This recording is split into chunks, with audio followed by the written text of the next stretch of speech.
Now there are more encouraging words from the angel to Mary. We read in verse 29 and 30 of Luke chapter 1, Mary was greatly troubled at his words and wondered what kind of greeting this must be.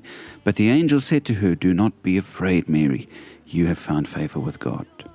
Now this is very similar to what Zechariah heard from the angel in last week's devotions. You're not alone, so don't be afraid. What anxiety must have begun to rise up in Mary's spirit as she realized what lay ahead of her. Luke writes that she was greatly troubled. And usually when we picture this meeting between Mary and the angel, we don't think of her as greatly troubled. We see her as meek and mild and gentle and relaxed. I think she was having a panic attack. You know, Luke tells the story in a very matter-of-fact way here. But I picture Mary really freaking out. I can see the angel saying to her, Mary, it's okay. Don't be afraid.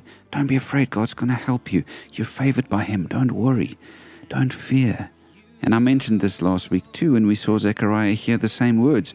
But it's worth mentioning again. Maybe you need to hear this again today. Maybe God is really trying to push this one home into our lives this Christmas. We need not fear because God is with us. In fact, read the first few verses of Psalm 27 with me. Mary was a Jewish girl. She probably knew these words well, and maybe she held on to these words too as she battled her way through those months. It says, "The Lord is my light and my salvation. Whom shall I fear? The Lord is the stronghold of my life. Of whom shall I be afraid? When the wicked advance against me to devour me, it is my enemies and my foes who will stumble and fall. Though an army besiege me, my heart will not fear.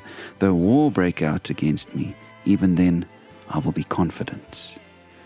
And so, friends, whatever wars against our spirits this Christmas, even if armies come against us, let's keep being reminded of the fact that God is our light, our salvation, our stronghold. With him by our side, why should we fear? Place your trust in him today and have a fearless Christmas.